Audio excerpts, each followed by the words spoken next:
Salut, c'est Gurf du futur. Je vous enregistre cette petite introduction en plein montage, histoire de vous faire un peu de mise en contexte par rapport à la vidéo que vous allez voir, qui est donc une interview qui entre dans le cadre de vidéos qu'on va faire avec notre groupe Jeunesse sans Las, un groupe donc politique et qui a pour but d'intéresser plus de jeunes à la politique.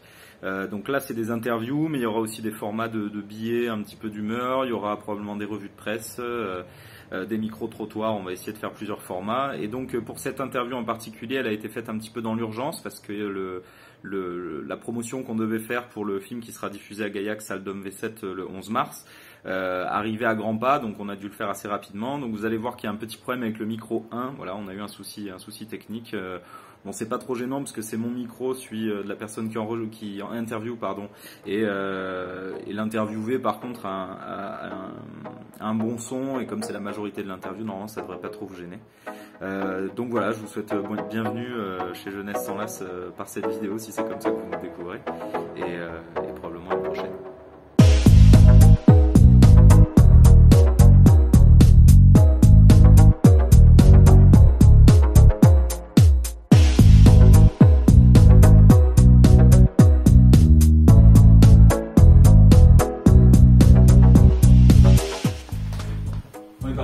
Alors on est parti. Bonjour à vous, bonjour à tous. Et nous sommes Jeunesse sans Las, donc un petit podcast qui va parler un petit peu de politique et de choses comme ça. Et donc ça c'est notre première interview avec Paul Collin. Bonjour Paul. Bonjour. Tu étais donc formateur en institut de formation des cadres de santé, et tu es l'un des organisateurs de la projection du 11 mars à l'auditorium Dom V7 à Gaillac du film La Sociale, réalisé par Gilles Perret, dont la projection est organisée en partenariat avec la Libre Pensée de Gaillac et le CRIC, le collectif de réflexion et d'initiative citoyenne. Donc on va aller directement dans le vif du sujet. C'est quoi La Sociale et qu'est-ce qui a motivé la projection de ce film le 11 mars 2022 ? Alors une petite précision, c'est le CRIC et la Libre Pensée qui organisent la projection de La Sociale à la salle Dom V7. Moi je ne suis qu'un modeste intervenant, mais pas tout seul, puisqu'il y aura un ami qui est Pierre Guéguin, qui est syndicaliste et membre de la Libre Pensée, qui sera aussi présent. Alors, pourquoi on a choisi La Sociale ? Parce que, c'est tout bête, fin novembre, on a fait une projection, toujours avec la Libre Pensée, mais à Imagine Cinéma, de Debout les femmes, de Gilles Perret. Et en discutant entre nous, on s'est dit ce serait bien de ressortir La Sociale, qui date de 2016, de façon à coller un petit peu au non-débat présidentiel, puisqu'on ne peut pas dire qu'il y ait de débat, mais en tout cas, c'est un sujet, la sécurité sociale, qui nous semble extrêmement important, parce que c'est le quotidien et à la fois l'avenir des citoyens de ce beau pays qu'est la France. Oui. Alors justement, au niveau de la Sécu, est-ce que tu pourrais expliquer ça ? Parce que c'est vrai que nous, on va s'adresser quand même pas mal à des jeunes. Et notre génération, elle a entendu plein de trucs, le trou de la Sécu, elle a entendu plein de trucs comme ça. Est-ce que tu aurais une manière de nous l'expliquer, plus ou moins ? Alors, j'ai trois manières. En même temps, parler de la sécurité sociale, ça peut prendre des heures. Moi, le cours que je faisais aux instituts de formation des cadres de santé, minimum, ça durait la journée. En général, c'était 3 jours. Mais bon, pas 3 jours d'affilée, hein. C'était perlé. Voilà. Alors, la Sécu, pour moi d'abord, c'est une couverture sociale généralisée à l'ensemble de la population. C'est son principal principe. Initialement, ça ne couvrait que les salariés. D'ailleurs, on disait la Caisse nationale d'assurance maladie des travailleurs salariés. On ne parlait pas des indépendants, on ne parlait pas des exploitants agricoles, puisqu'ils n'étaient pas couverts au départ par la sécurité sociale. Le second principe de la sécurité sociale, si on reste sur les principes, c'était l'unicité, c'est-à-dire qu'il n'y ait qu'un seul organisme qui couvre l'ensemble de la protection sociale des Français, salariés. C'est un principe qui a eu beaucoup de mal à se mettre en place, dans la mesure où il y a plusieurs, j'y reviendrai, plusieurs risques qui ne sont pas couverts par la sécurité sociale. Je pense en particulier au chômage, mais je reviendrai sur d'autres. Et le troisième principe était la solidarité. Solidarité des salariés entre eux et solidarité générationnelle des plus jeunes envers les plus âgés, puisque c'est les cotisations des actifs qui servent à payer non seulement l'assurance maladie de l'ensemble de la population, mais aussi les retraites des plus anciens. Donc c'est bien une solidarité générationnelle en même temps qu'une solidarité salariale. Ça, c'est les principes. Alors ça sert à quoi, ces principes? Eh bien, c'est fondé sur un système social. Alors je ne vais pas revenir sur l'histoire de ce système social, parce que c'est un peu compliqué. Mais il faut savoir que le but de la sécurité sociale, quand on le regarde, j'allais dire, le plus simplement du monde, c'est d'assister financièrement et en nature les personnes confrontées au cours de leur vie à ce qu'on appelle des aléas. Il y a les aléas de santé, la maladie, l'invalidité, éventuellement le décès, les accidents de travail, les accidents professionnels, mais aussi à d'autres aléas. La maternité, c'est pas une maladie la maternité. Les prestations sociales, qui ne sont pas des maladies non plus, mais qui rentrent dans la sécurité sociale en France, et les retraites et la prise en charge de la vieillesse. Ça, c'est le cœur du but de la sécurité sociale. Alors, dans d'autres pays, les systèmes de sécurité sociale soit sont tout à fait différents. Aux États-Unis, la sécurité sociale, c'est le chômage. Il faut le savoir. Ce n'est pas du tout la prise en charge santé. Par contre, vous avez des pays comme l'Allemagne où la sécurité sociale, c'est aussi le chômage et c'est aussi la prise en charge de la dépendance. Prise en charge de la dépendance qui n'est pas dans le cadre pour l'instant de la sécurité sociale, même si c'est au débat, puisqu'on parle d'une quatrième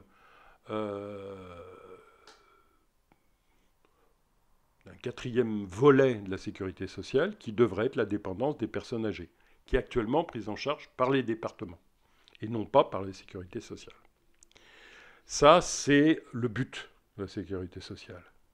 Et puis, il y a un troisième aspect de la sécurité sociale, la Sécu. Ces caisses.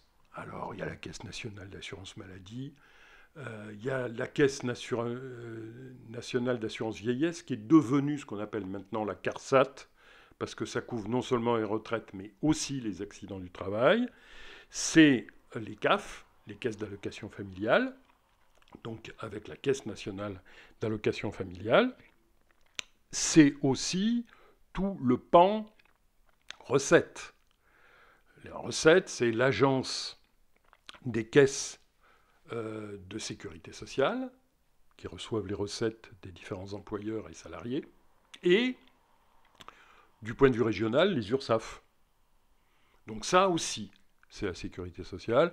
Et enfin, il y a un certain nombre de services qui sont gérés par la sécurité sociale, et, j'allais dire, qui complètent ce qu'on appelle la Sécu.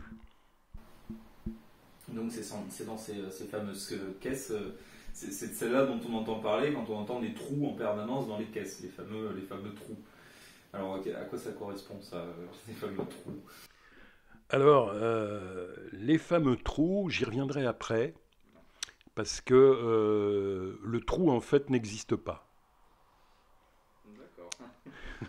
Mais j'y reviendrai après, parce qu'il y a une question qui m'intéresse aussi, c'est quand vous avez dit qu'est-ce que ça veut dire ça va mieux. Alors c'est moi qui le dis parce que vous dites, est-ce que ça va mieux au bout de 6 ans? Oui, ben voilà, c'est justement la question suivante qu'on voulait poser. Donc on a regardé le film, mais c'est un film qui s'arrête en 2016, et donc voilà, on est 6 ans plus tard maintenant. Donc on a posé naïvement la question, même si on se doute un peu de la réponse, est-ce que ça va mieux du coup? Alors, je vais avoir une réponse là aussi sous 3 aspects. Alors, si on dit, est-ce que la sécurité sociale remplit toujours ses missions, ce qui est quand même le but, bah oui, elle remplit toujours ses missions, elle est toujours là, elle couvre l'ensemble maintenant de la population française, on y reviendra, parce que dans les réformes, il y a celles qui sont critiquables, puis il y a celles qui sont plutôt mieux. Il ne faut pas croire que si la sécurité sociale, euh, j'allais dire, résiste depuis 77 ans maintenant, hein, j'ai fait le compte, il y a des aspects positifs qui ont été renforcés, même s'il y a des aspects négatifs qui n'ont pas été améliorés. Donc est-ce qu'elle remplit ses missions? Oui, elle remplit ses missions. Heureusement que pendant la pandémie, il y avait la sécurité sociale. Parce que si vous étiez américain des États-Unis, vous l'auriez senti au porte-monnaie. Parce que tous les soins que vous auriez reçus, soit vous aviez une assurance qui vous couvrait, et l'assurance faut la payer, soit c'est de votre poche. Et ce n'est pas le même système. Là, la Sécu a pris tout en charge. Alors, est-ce que la sécurité sociale est toujours déficitaire? Le trou. Oui, elle est peut-être déficitaire. Et alors sans doute, après la pandémie, elle est encore plus déficitaire qu'elle ne l'était précédemment, puisqu'elle a pris en charge tous les soins, toutes les prises en charge, et toutes les indemnités salariales pour les gens qui ont été arrêtés à cause de la pandémie. Mais ça n'a de signification que si on estime que la sécurité sociale devrait être ou équilibrée ou excédentaire. Mais ce n'est pas son but. Le but de la sécurité sociale, c'est de délivrer les prestations attendues à la population. On ne demande pas à l'éducation nationale d'être déficitaire ou excédentaire.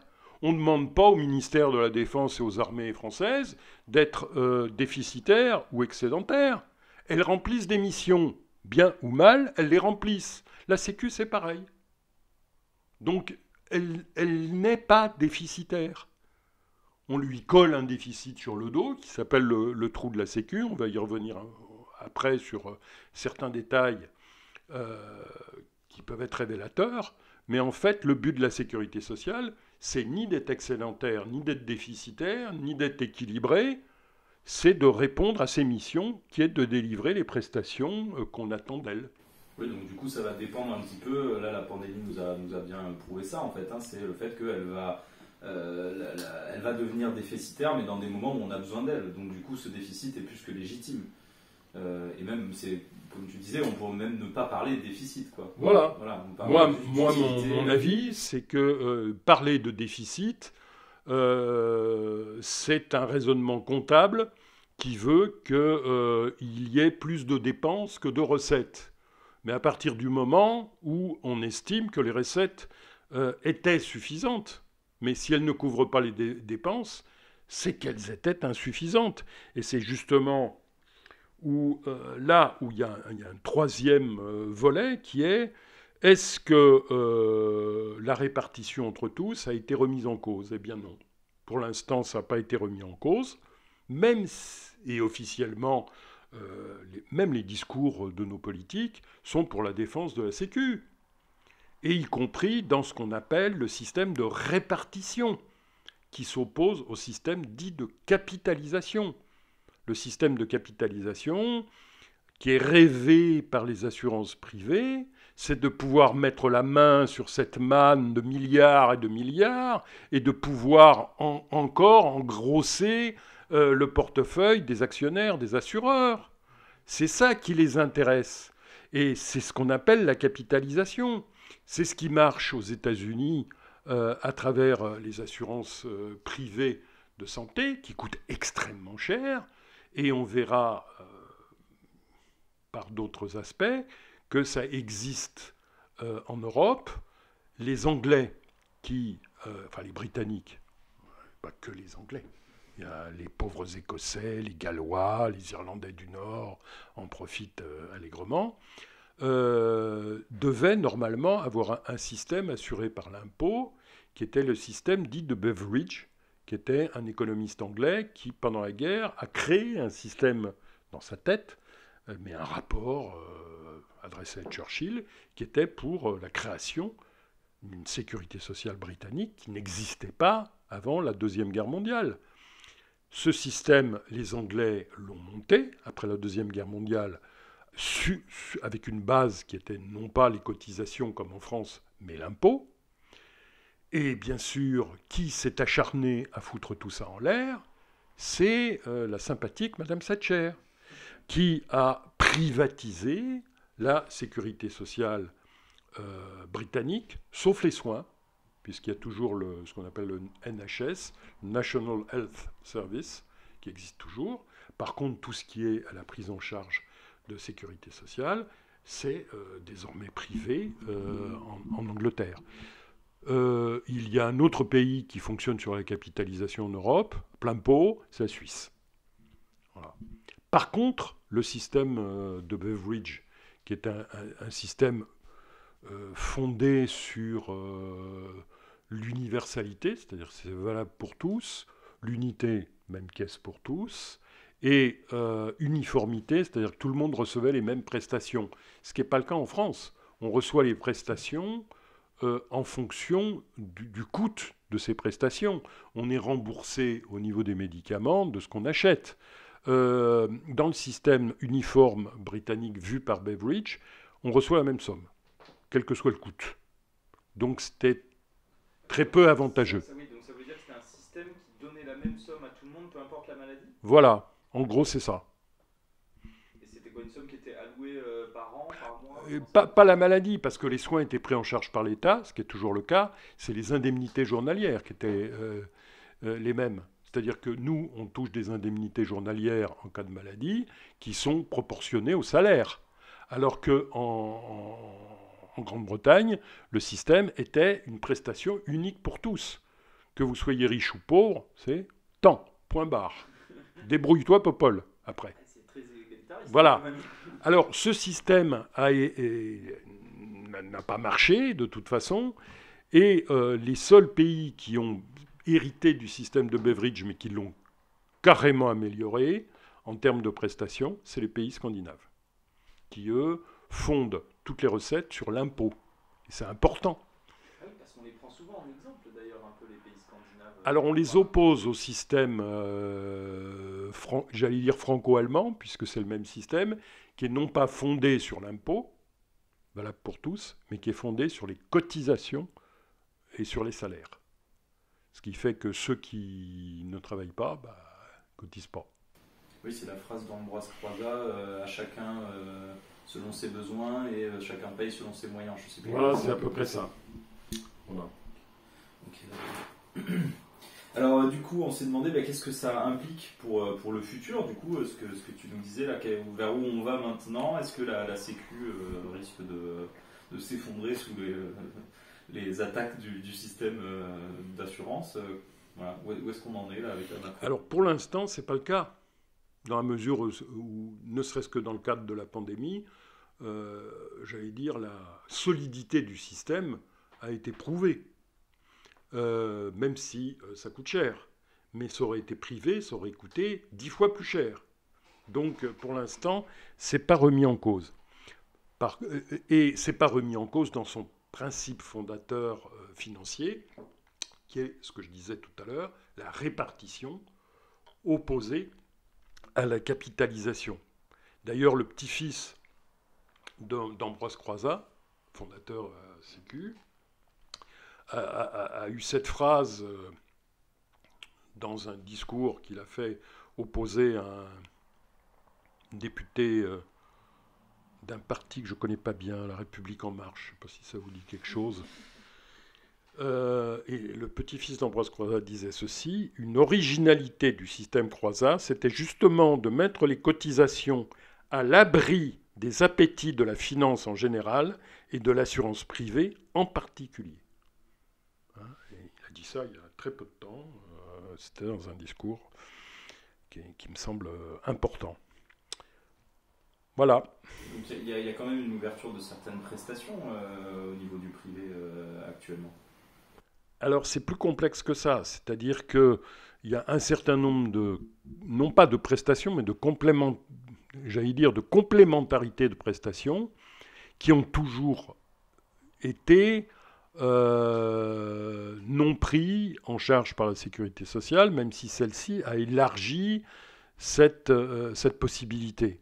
C'est le cas des médicaments dits de confort, par exemple, qui restent à la charge de tout un chacun, mais qui ne sont pas remboursés par la sécurité sociale. Et c'est un certain nombre, dans le cadre des hospitalisations, il y a un certain nombre de frais qui faisaient partie du ticket modérateur, c'est-à-dire toujours à la charge des ménages ou de la victime. Ça a toujours existé. Mais la possibilité qu'avaient et qu'ont toujours les Français, c'est d'adhérer à une mutuelle complémentaire ou de payer une cotisation à une assurance privée. Ça existait d'une certaine manière dès la création de la sécurité sociale, où il y avait ce ticket modérateur existant. Par contre, le ticket modérateur, il a sérieusement augmenté, parce qu'il y a un certain nombre de prestations qui étaient prises en charge par la sécurité sociale et qui ne le sont plus. Voilà. Mais il faut savoir que ça existait à sa naissance. D'ailleurs, à sa naissance. À partir du moment où, par exemple, la population agricole, exploitants et ouvriers agricoles, après la Deuxième Guerre mondiale, c'était presque 50% des Français quand même. Il faut s'en souvenir du point de vue population, même si maintenant c'est réduit à 6 ou 7%. À l'époque, ils n'étaient pas couverts par la sécurité sociale, ils étaient protégés par une mutuelle qui existe toujours, la mutualité sociale agricole, qui est devenue le régime général des exploitants et salariés agricoles. Ah oui, je vois ça. On voulait aussi, on s'est dit, pendant qu'on a regardé ce film, en fait, parce qu'en prévision de l'interview, du coup, on a regardé le film ensemble avec les autres personnes qui organisent cette interview. Et donc, il y a un passage dans le film, enfin, il y a deux passages dans le film qui nous ont fait un petit peu rire jaune. Donc, il y a le passage avec Claude Reichmann, qui est vraiment un gros défenseur, lui, des assurances privées, clairement. Mais aussi le passage avec François Rebsamen, donc ministre du Travail en 2015, pardon. Qu'est-ce que tu penses de ces messieurs, de leur idéologie, de leur discours, et notamment sur le fait que François Rebsamen ignore complètement dans le film, met vraiment de côté Ambroise Croizat dans l'histoire du ministre. Je suis même pas sûr qu'ils le connaissent. Ah oui, tu penses carrément? Parce que c'est quand même une légende. Et bon, même si. Oui, mais il y a des légendes qu'on ne veut pas connaître. Oui, peut-être. Il y a des légendes qu'on ne veut pas connaître. Alors, je ne vais pas revenir sur Claude Reichmann, qui est libéral dans toute sa splendeur. Mais Rebsamen, moi, ça m'intéresse plus. Parce qu'il se prétend toujours socialiste. Il est toujours maire de Dijon. Il a été ministre du Travail. Pas ministre du Travail n'importe comment. Il a été ministre du Travail sous les gouvernements de Manuel Valls, qui représentait, qu'on le veuille ou non, l'aile libérale à l'intérieur de la social-démocratie. Et il ne faut jamais oublier que Rebsamen a été un des plus forts soutiens de la loi El Khomri, qui était le prémisse de la loi travail qu'a fait passer Macron au début de son quinquennat. Rebsamen, c'est pas un ministre social. C'est un ministre socialiste, enfin du moins se prétend-il, mais il a rien de social, ce monsieur. Oui, parce que ça va carrément. J'allais dire ce garçon, mais je dis ce monsieur parce qu'il a mon âge, donc on a à peu près le même âge. Parce que ça va carrément à l'encontre, en fait, même de l'idée socialiste, en fait, le fait de socialiser. Ah oui, non, mais tout à fait, mais bon, entre, j'allais dire, moi je fais une séparation entre, j'allais dire, les socialistes entre guillemets d'origine et puis les socialistes sociodémocrates. Enfin, faut pas oublier non plus que, y compris au début de la Deuxième Guerre mondiale, il y a quand même un certain nombre de dirigeants socialistes qui ont voté tous les pleins pouvoirs Pétain quand même.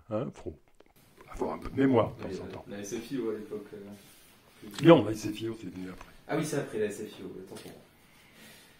Et alors, est-ce que tu penses que leur idéologie, justement, cette ouverture au libéralisme, soit capable de triompher en France? Et si oui, comment est-ce qu'ils pourraient le faire, d'après toi?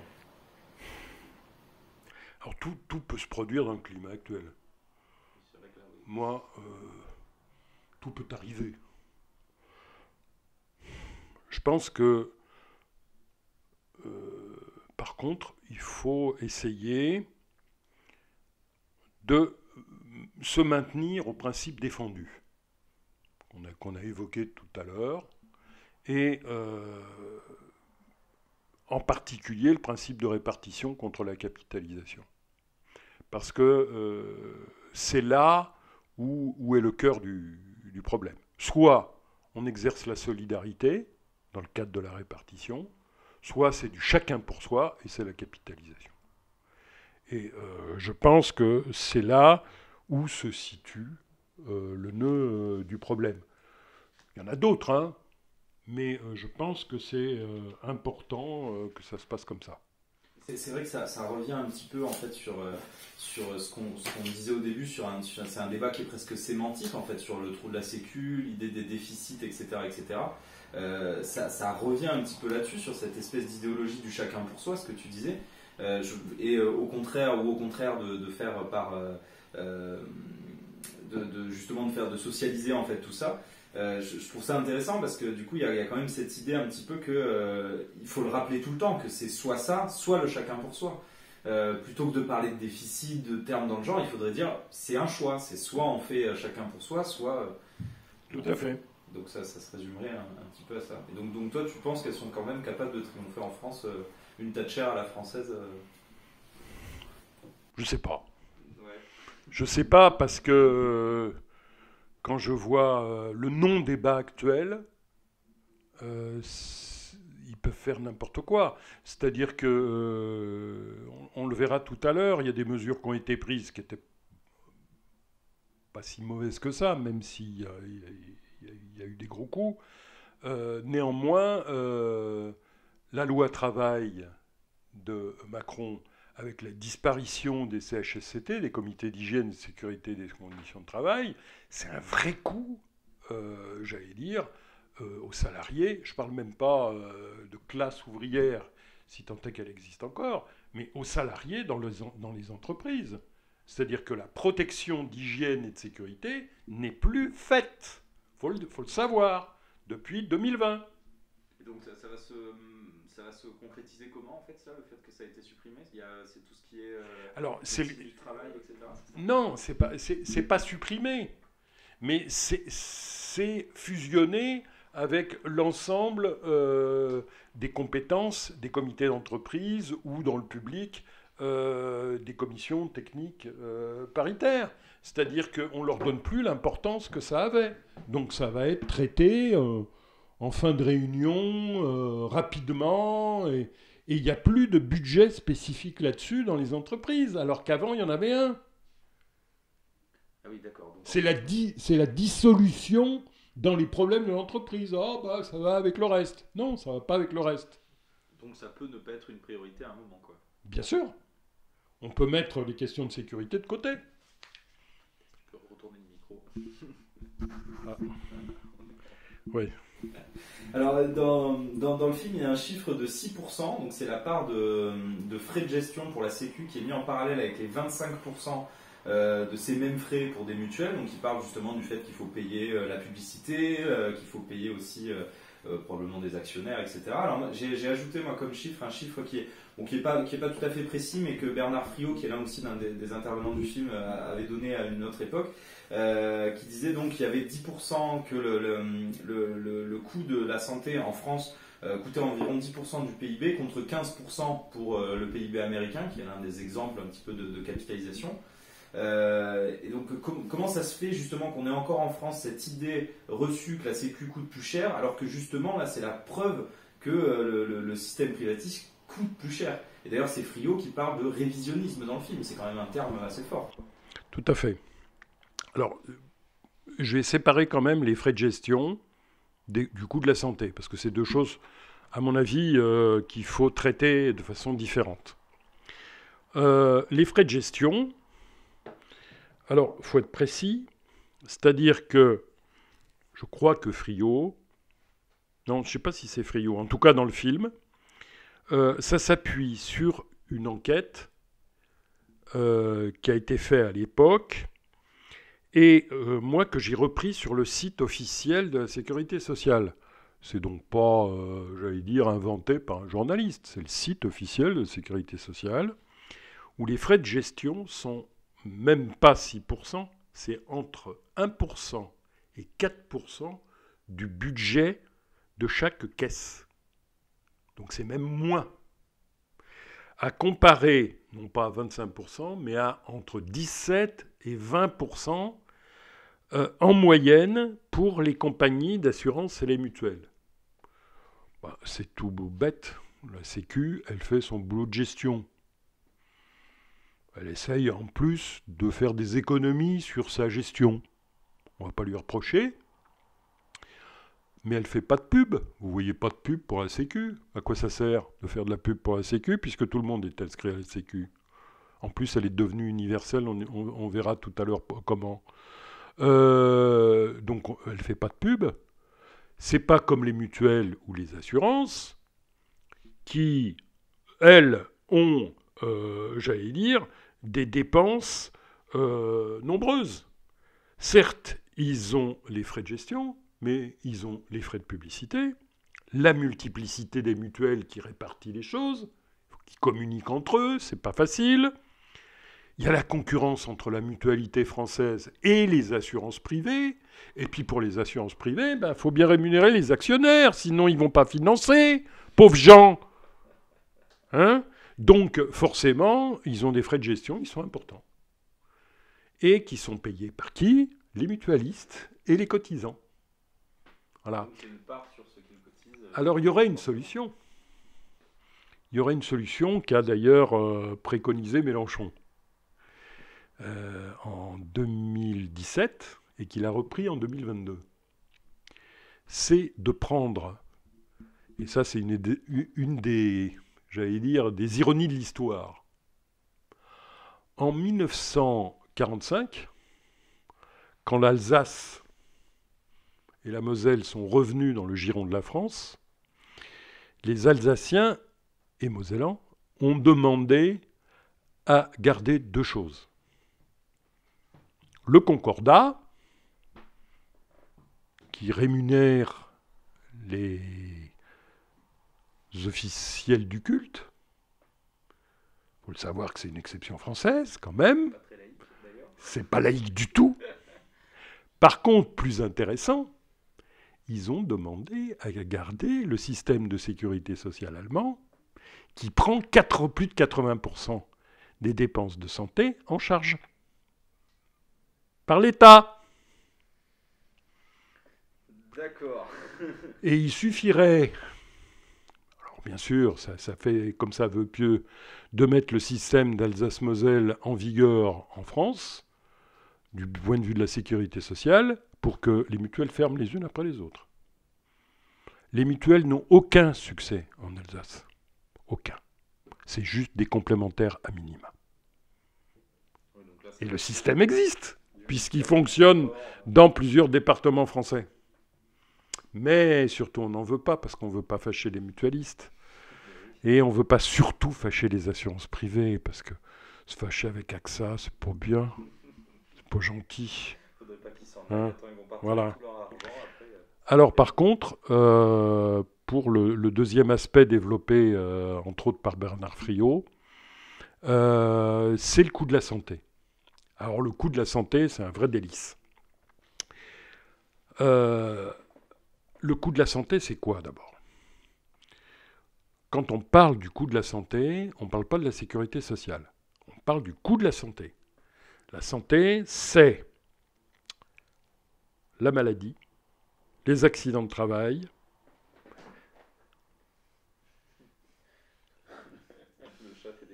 la prévention de santé, mais c'est ni les retraites, ni la dépendance, en tout cas pas le côté social du terme, c'est pas les prestations familiales et c'est pas le handicap.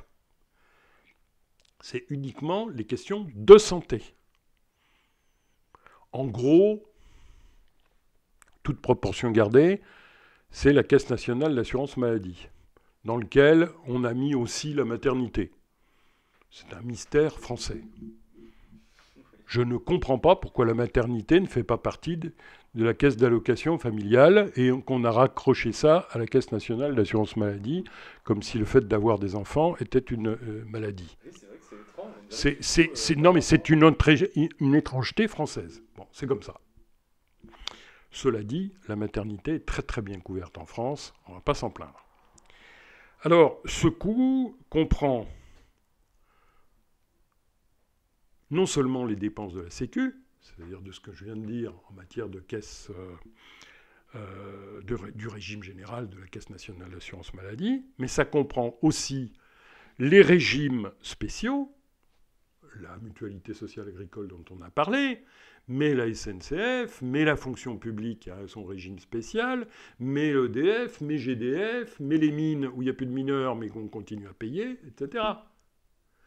Ça comprend aussi les mutuelles, ça comprend les assurances privées, tout ça rentre dans les dépenses de santé. Et rentre aussi dans les dépenses de santé ce que vous payez de votre poche. Ce qu'on appelait avant le ticket modérateur et qu'on appelle maintenant le paiement direct des ménages. Mais c'est la même chose. Hein ? Alors, effectivement, Friot a raison.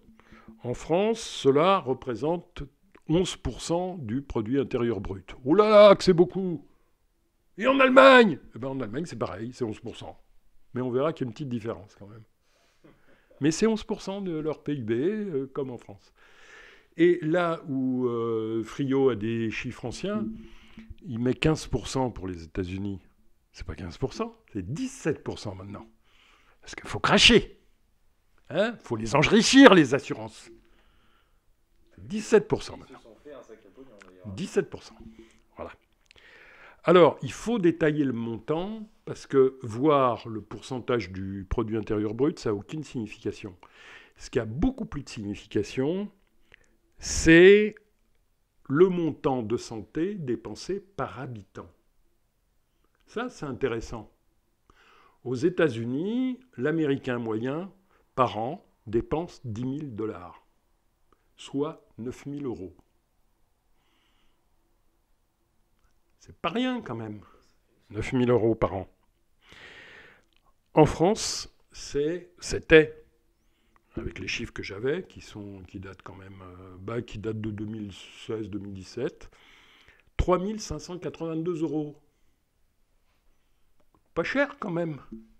Et c'est en gros la moyenne européenne.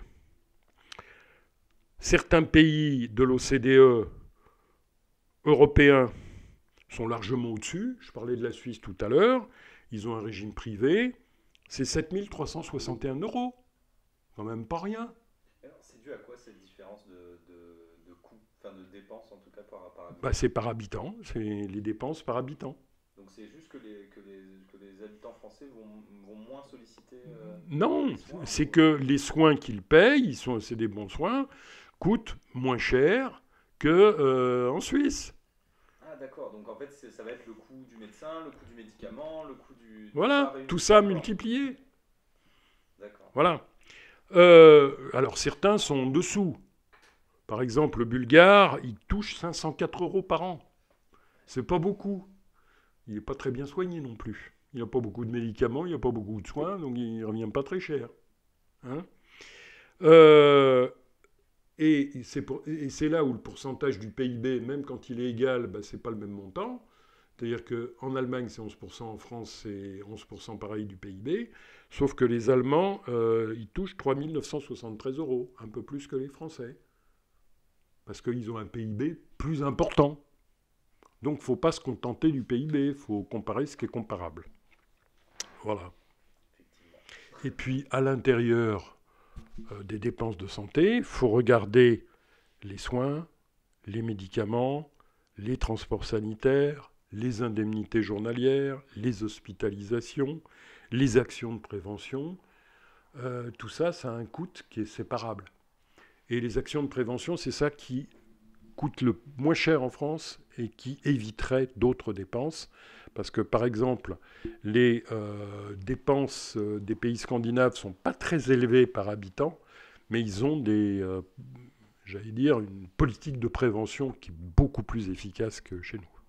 Oui, c'est un peu l'opposition entre.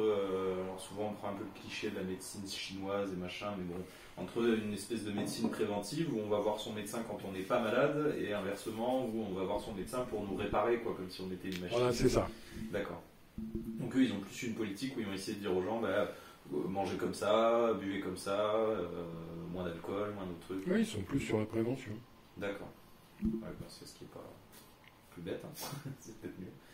Et donc toi, alors à travers ton expérience, du coup, dans ce milieu de la santé, comment est-ce que tu as vécu les différentes transformations dont il parle notamment dans le film, hein, de la sécurité sociale? Comment tu as vécu ça, quoi? Alors, il y en a que... Alors, disons... quelles sont les bonnes et les mauvaises transformations? Alors, on va commencer par les mauvaises transformations, parce qu'elles sont beaucoup plus nombreuses. Quoique. Bon. Alors, les premières transformations, moi, je les ai vécues, j'avais 17 ans. Hein. La première vraie transformation, c'est c'est pas le détricotage de la sécurité sociale, c'est la réorganisation, c'est-à-dire on quitte l'unicité de la Sécu en tant que telle, qui se chargeait de toutes les prestations. C'est là qu'on a créé la Caisse nationale d'assurance maladie, la Caisse nationale d'assurance vieillesse, qui est devenue CARSAT depuis, qu'on a créé les caisses d'allocation familiale et ce que je vous parlais, des URSSAF, de la COS, etc., pour le financement. Ça, c'est en 1967, où le ministre de la Santé de l'époque, qui s'appelait Jeanneney, son fils est un historien très brillant, qui a écrit des bouquins sur l'histoire intellectuelle de la France, etc. Je vous dis ça comme ça, parce que le père, on s'en souvient pas.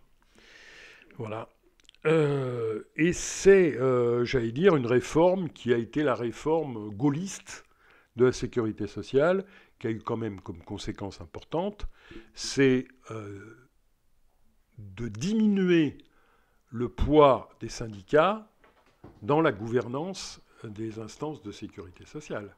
C'est là, voilà. La séparation de passer de 25% de représentation patronale à 50%, c'est ça? Voilà, et c'est la politique d'alliance du patronat. Alors, c'était pas le MEDEF à l'époque, je ne me rappelle plus son nom, mais c'était pareil, avec le dirigeant de Force ouvrière, qui était à l'époque Bergeron, et qui se partageait la direction de la Sécu, en laissant la CGT et la CFDT de côté. Bon, comme ça, hein, on est bien entre nous. Hein. Je le dis d'autant plus que moi j'ai été adhérent Force ouvrière pendant de longues années, mais peut-être pas avec la même vision des choses. Voilà. Alors, ça, c'était le premier coup, si je puis dire. Et puis après, il y a trois grands pans, si on veut. C'est d'abord le poids grandissant de l'État. Au départ, avec le système de répartition, les syndicats dirigent la sécurité sociale. Peu à peu, c'est même plus les employeurs et les salariés avec les alliances entre EFO et le patronat qui règlent les choses, c'est l'État, petit à petit, qui va prendre le pas. D'abord, et on y reviendra après parce que on y fera allusion, l'État a nommé l'ensemble des directeurs des grandes caisses. Ça aide. Hein ? D'autre part, c'est l'État qui a eu la main mise sur l'école supérieure de la sécurité sociale, qui a formé pendant 50 ans tous les cadres de la Sécu. Bon, ils avaient quand même une petite idée de ce qu'ils voulaient en faire, de ces cadres. Le fameux cadre qu'on voit à la fin du film. Voilà, j'y reviendrai après. J'y reviendrai. Ça a été aussi la politique de réduction des cotisations. Maintenant, les cotisations représentent à peu près 64% des recettes de la Sécu. Tout le reste, c'est les impôts et les recettes fiscales. Et dans ces impôts, il y en a deux qui sont importants. C'est la CSG, créée par ce bon Michel Rocard en 1991, et ce qu'on appelle la CRDS, qui est la Caisse de remboursement de la dette sociale, qui a été créée spécialement pour rembourser le trou de la Sécu, qui a rempli son office, qui devait durer 10 ans, puis qui a duré 20 ans, et puis qu'on a oublié de supprimer. Ça marche toujours. Hein. C'est bien ça. Hein. On crée un truc qui est provisoire, et puis c'est un provisoire qui dure. Voilà. Faut dire qu'avec la pandémie, hein, on a beaucoup de dépenses, alors faut quand même rembourser la dette sociale. Et la CRDS est toujours là. Voilà. On a créé aussi, alors c'est pas on, c'est Juppé, le gouvernement Juppé en 1996, qui a créé ce qu'on appelle la loi de financement de la sécurité sociale, la LFSS, qui est le pendant de la loi des finances de l'État. Ça se vote au même moment, en décembre. Enfin, quelques jours près, mais c'est le même système. Donc il y a la loi de finances de l'État d'un côté et la loi de financement de la sécurité sociale de l'autre. Quel est l'important dans cette loi de finances de la sécurité sociale? C'est que chaque année, on vote ce qu'on appelle l'ONDAM. Alors, qu'est-ce que ça signifie, ce mot barbare? C'est l'objectif national de dépenses de l'assurance maladie. C'est très ciblé sur les dépenses de l'assurance maladie, sur les soins. C'est là où on augmente ou pas la tarification des consultations médicales, etc. Tout ça passe par l'ONDAM, et c'est l'État qui dirige. Bon. Qui a dû énormément augmenter du coup suite à la pandémie. Voilà. Alors parallèlement, on augmente la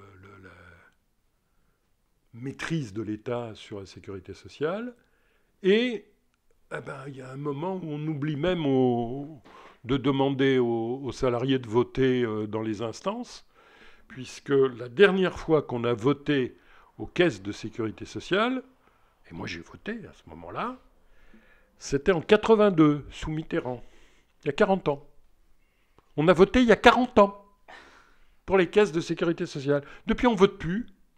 Alors, est-ce que c'est pour ça qu'il n'y a plus de représentants? Si, il y a toujours des représentants, mais c'est en fonction des élections salariales dans les entreprises. Mais il ne faut jamais oublier que quand la dernière fois que Mitterrand a organisé ça, en 62, il y avait entre 64 et 65% des salariés qui ont voté. Là, maintenant, les salariés qui votent, c'est uniquement dans les grandes entreprises où il y a des syndicats. Les autres, ils ne votent pas. Oui, puis même dans les entreprises où il y a des syndicats, ils sont toujours très minoritaires. Voilà. Voilà.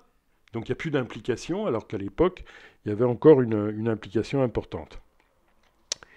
Oui, c'est vrai que ça, je pense que ça c'est aussi un des trucs qui a pu marquer un petit peu dans le film. Hein, c'est le fait que vous voyez qu'à l'époque, il y avait une implication syndicale et un investissement politique de la population qui était quand même assez important. Quoi, hein. Oui.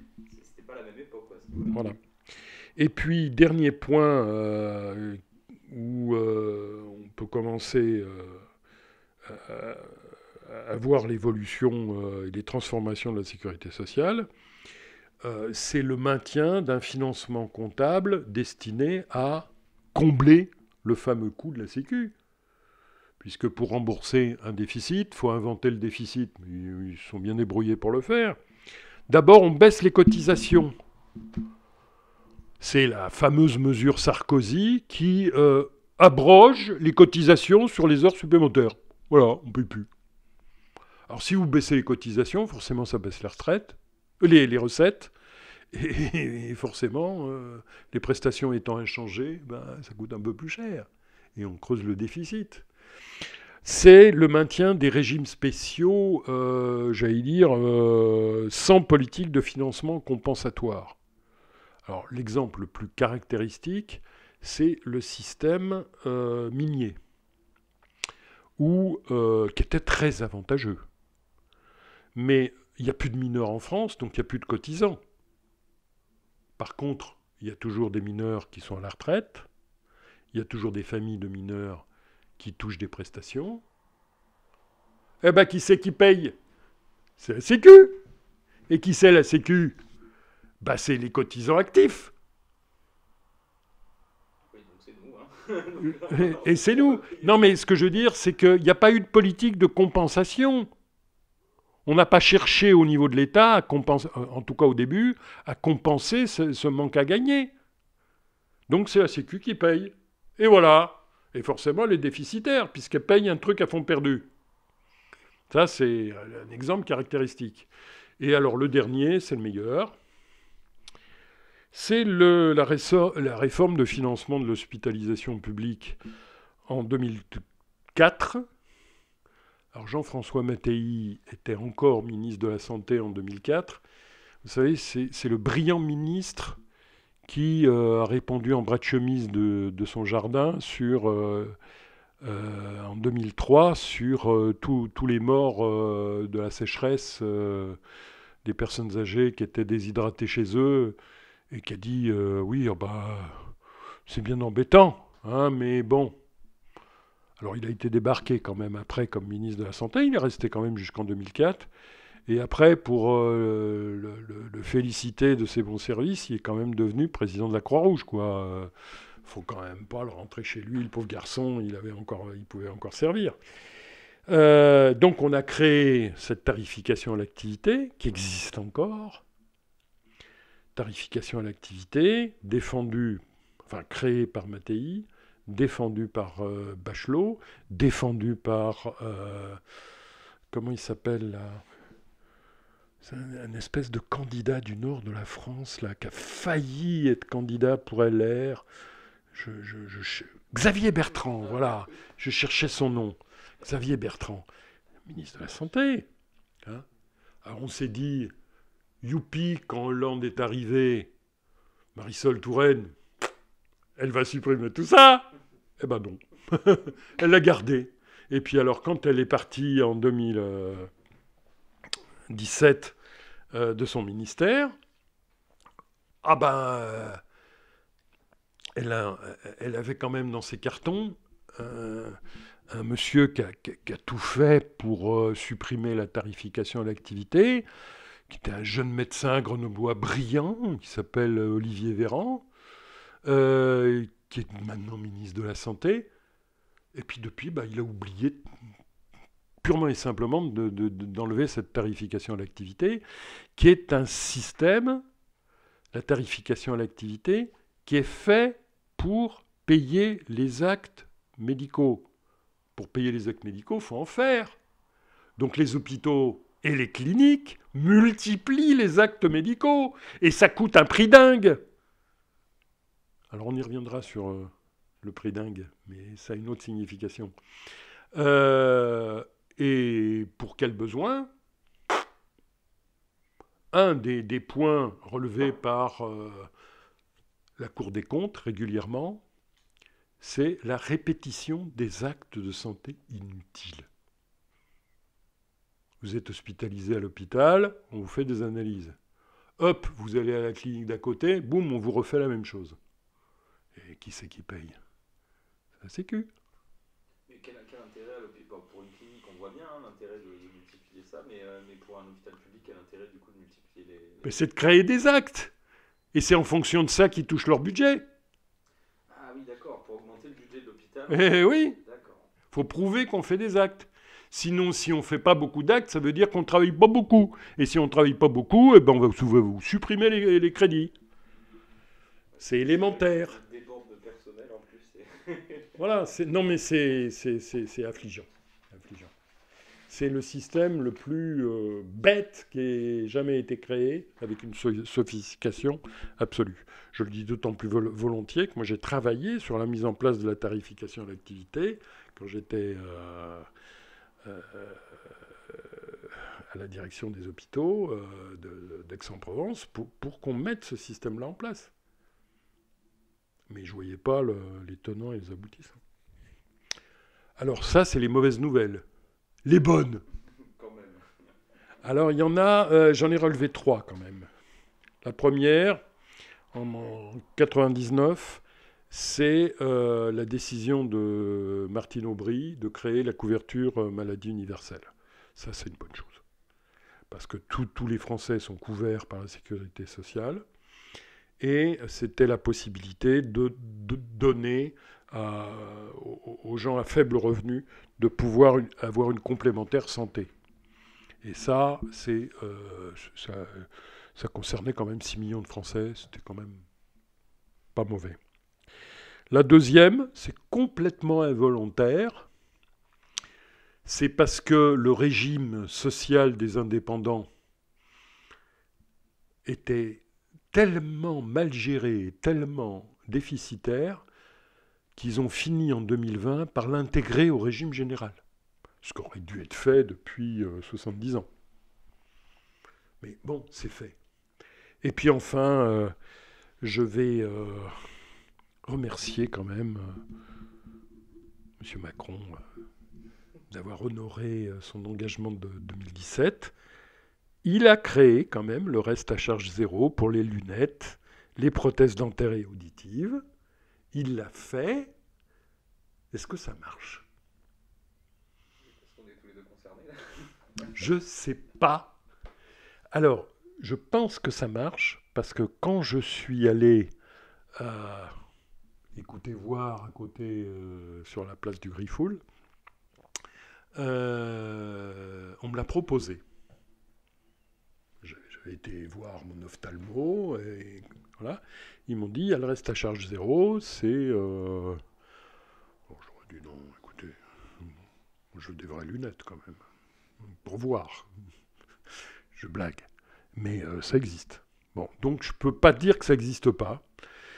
Pour les lunettes, je suis pas sûr que ce soit extraordinaire. Par contre, les prothèses auditives, oui, c'est important. C'est pour ça que... Hein, monsieur Afflelou, il vous en propose 2 pour le prix d'une. Il est pas gentil, lui. Hein? Il est pas sympa, ce mec. Et même si vous allez sur votre bateau, il vous en met 2. Quel homme extraordinaire. Voilà. Alors, il y a quand même des petits changements qui montrent quand même que les Français sont attachés à la sécurité sociale et réussissent à obtenir quelque chose. Non. Oui, alors, bon, du coup, tu as plus ou moins répondu à la question suivante, hein, qui est est-ce que toi, tu as remarqué des changements de rythme professionnel en fonction des ministres de la Santé en exercice, mais du coup, on peut quand même poser la question sur l'aspect pratique. Et toi, comment tu l'as vécu à l'intérieur des hôpitaux? Comment ça s'est passé? Est-ce que aujourd'hui, quand on entend, notamment, ben là, il y a eu des infirmières qui ont manifesté, il y a eu quand même beaucoup de mouvements à ce niveau-là, beaucoup de médecins qui disent qu'ils sont beaucoup plus épuisés qu'avant. Qu'est-ce qui se passe? Qu'est-ce qui s'est passé? Est-ce que ce rythme est dû au ministre de la Santé? Est-ce qu'il est dû au président en place? Alors, c'est pas dû au ministre de la Santé en lui-même. C'est dit... Moi, je pense, hein, franchement, en 2000, le système de protection sociale et de maladie français était un des meilleurs du monde et réputé être un des meilleurs du monde. Depuis la mise en place de la tarification à l'activité, ça n'a fait que se dégrader. Et ça en 20 ans. Ça a été, la tarification à l'activité, c'est 2003.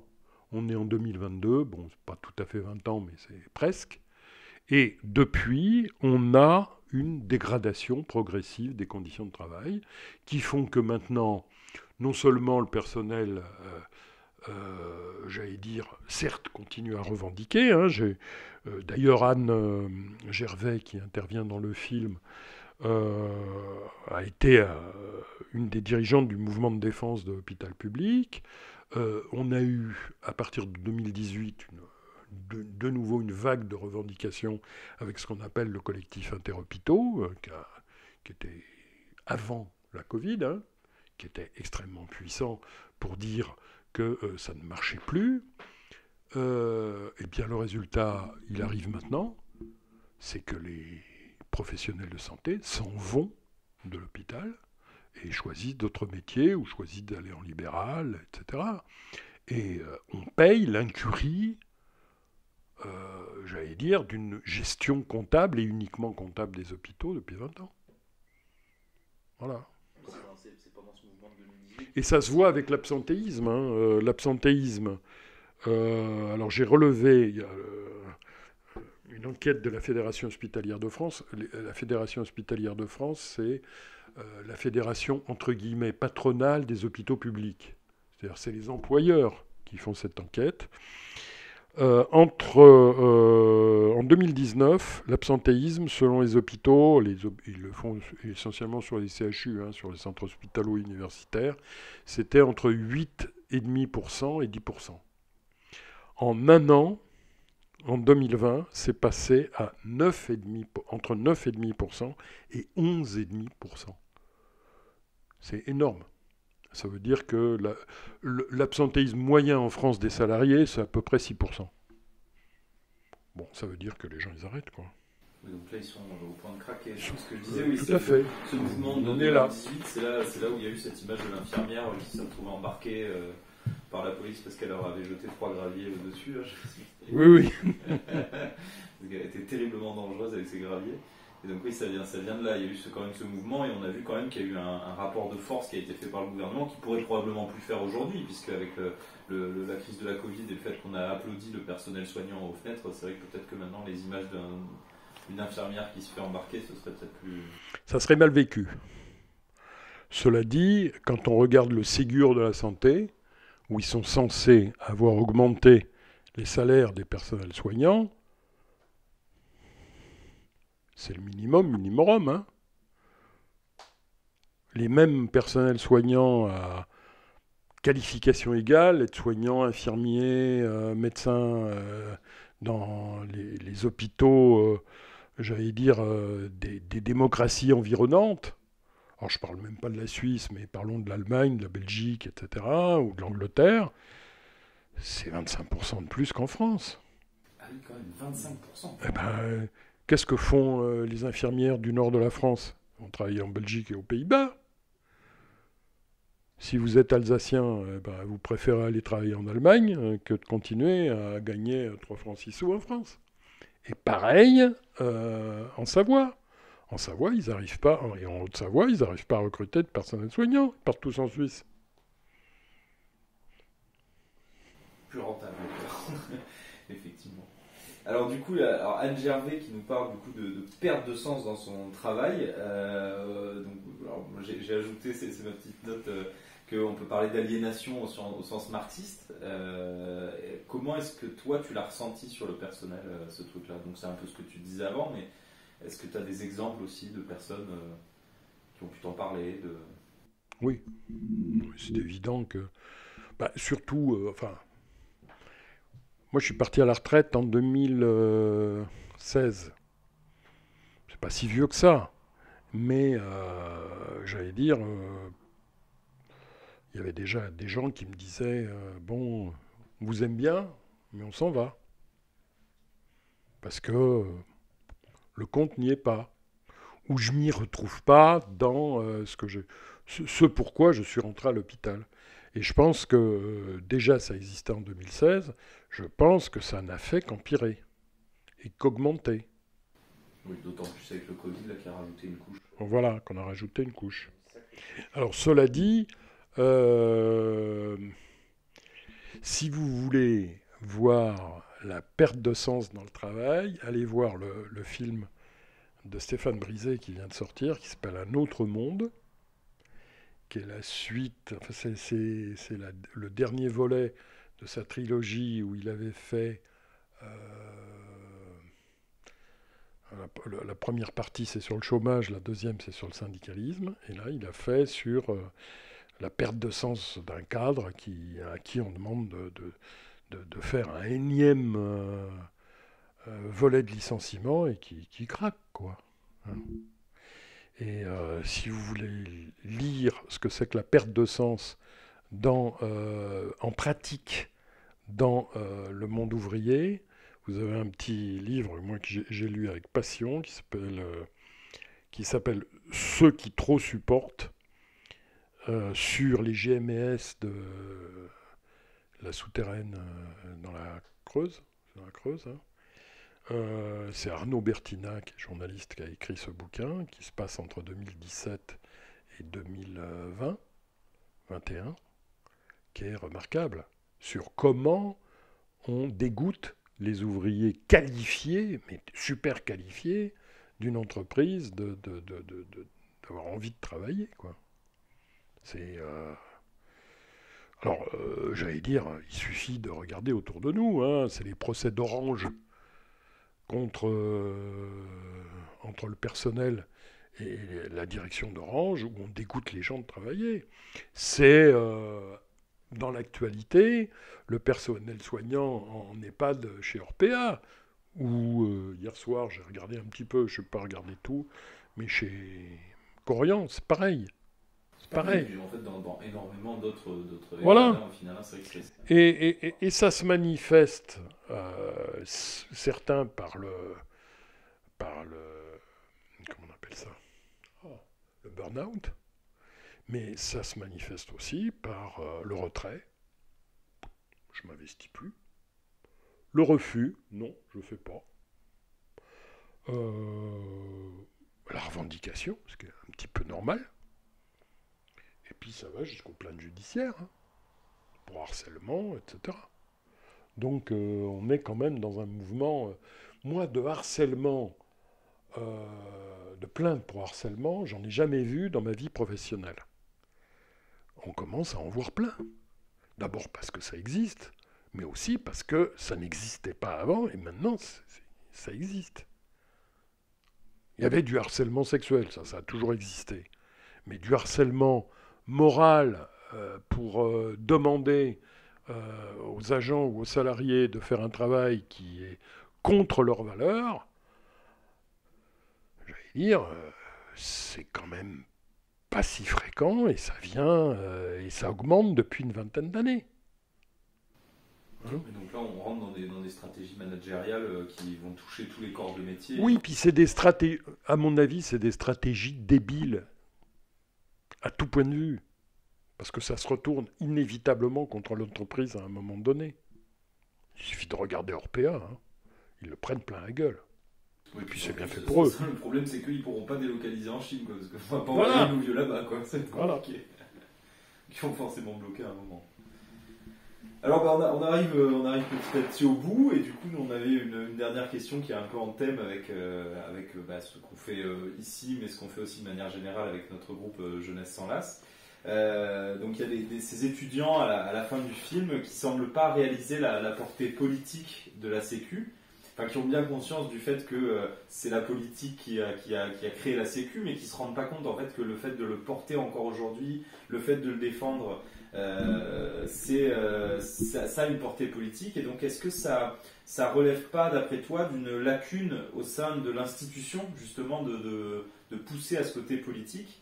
Et puis, ce qui mène aussi à l'autre question, vu que c'est notre but aussi chez Jeunesse sans Lasse d'intéresser les gens à la politique, quel conseil toi tu donnerais aux générations qui rentrent dans les institutions de la Sécu, mais aussi de manière générale à notre génération pour se réinvestir dans l'engagement politique et social? Alors, la première partie de la question, moi je ne suis pas sûr que ce soit une lacune. Moi je pense que c'est une volonté politique de s'affranchir, dans la Sécu en tout cas, de l'histoire de l'institution pour l'orienter dans une autre direction que l'objectif initial.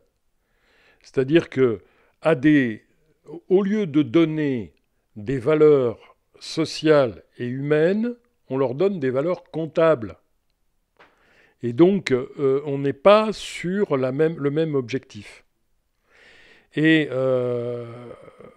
c'est pas récent. Ça fait une trentaine d'années qu'on est parti dans cette optique-là, que ce soit à l'École supérieure de la sécurité sociale, que ce soit à l'École des hautes études de santé publique, que ce soit ce qui s'appelle plus l'ENA, je ne sais pas comment ça s'appelle, ça a changé de nom il y a peu de temps. Enfin, l'ENA, c'était ça aussi.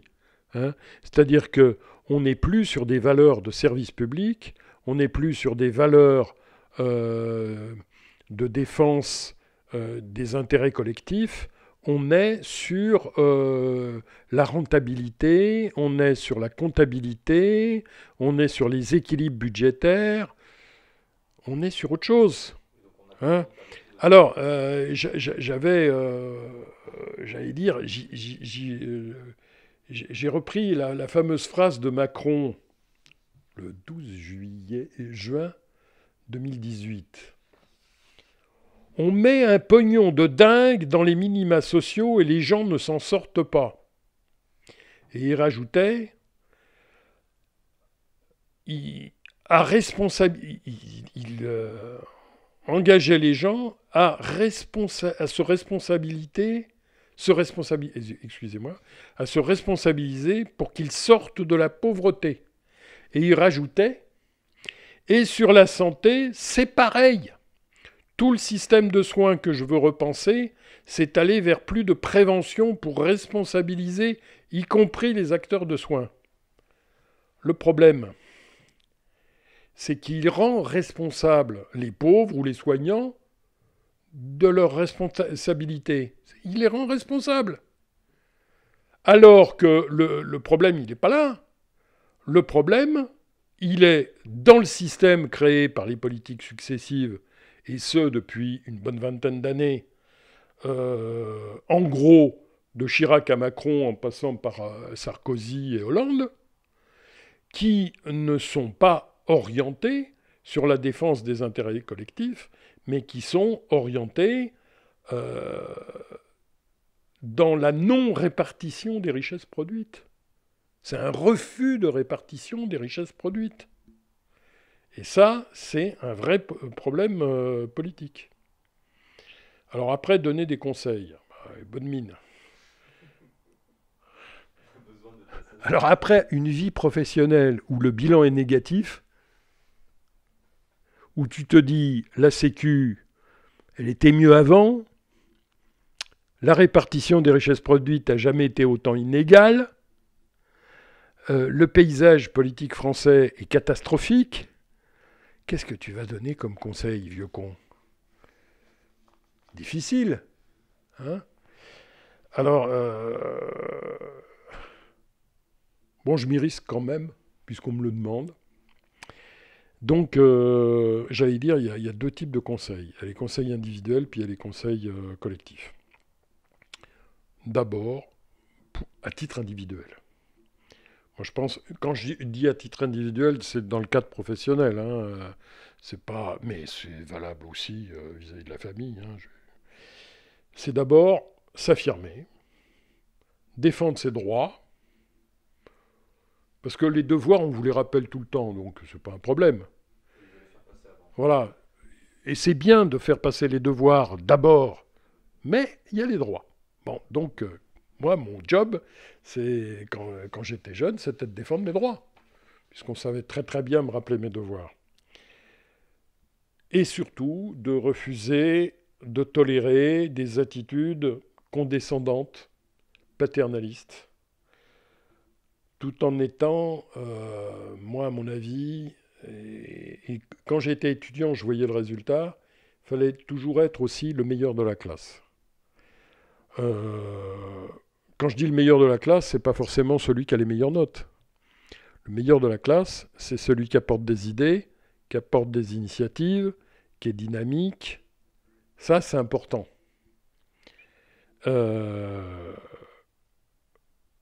Et ça permet collectivement de pratiquer, de développer la solidarité avec les autres. Ça bouffe pas de pain. De refuser les divisions entre collègues. Vaut mieux être arbitre, même si de temps en temps on prend quelques paires de claques, mais plutôt que de se filer des mandales à longueur de temps. Et refuser collectivement une direction, quand elle existe, il n'y a pas que des directions qui sont dans ce sens-là, mais en tout cas quand elle existe, qui a comme politique de diviser pour régner. Moi je l'ai connu dans mon travail. C'est-à-dire avoir un directeur dont la politique était divisée pour régner, nous opposer entre nous. Quand ça marche, on se fout sur notre gueule, c'est lui qui tire les ficelles. À partir du moment où ça ne marche pas, il est obligé de procéder différemment. et de discuter, et s'il n'est pas trop con, d'arriver à changer de politique. Ce qu'on essaye de faire. Et à chaque fois, d'organiser, nous, des initiatives dans le sens des intérêts collectifs, et non pas de la défense des intérêts individuels contre les autres. Voilà. Alors ça veut dire, dans la vie courante, s'engager dans une association, dans un mouvement, dans la vie syndicale, dans une organisation politique, dans un club de gym. Jeunesse sans lasse. Par ailleurs, voilà. Faire du sport avec les autres. Retrouver le goût du collectif. Voilà. Ce qui est pas mal. Bon, merci beaucoup, Paul, et pour toutes ces précisions. Et du coup, on invite tout le monde à aller le 11 mars prochain, c'est rapidement, là, pour venir voir le film avec nous, La Sociale. On sera probablement là aussi pour parler avec vous si besoin. Et puis, j'espère que ça va avoir plein de succès. Oui, alors on l'a vu comme une diffusion du film, mais aussi, j'allais dire, comme une première partie. Je prends 10 minutes. Oui, explique-nous d'ailleurs. Alors, normalement, à 8h, ouverture de la salle. On voudrait commencer vers 20h30. Là, on prend 10 minutes pour expliquer le contexte et l'histoire, non pas du film, mais de la création de la sécurité sociale. J'en ai pas pour très longtemps. Le film, et après le débat un petit peu arbitré et orienté par Pierre Guéguin, qui va se faire un plaisir de parler de l'évolution de la sécurité sociale. Alors je ne sais pas si on l'a mis sur l'affiche. Il est syndicaliste à la sécurité sociale, donc il connaît un peu. Voilà. Les syndicalistes sont avancés. Voilà. Bon, merci beaucoup, Paul. Et puis, à une prochaine. J'espère bien.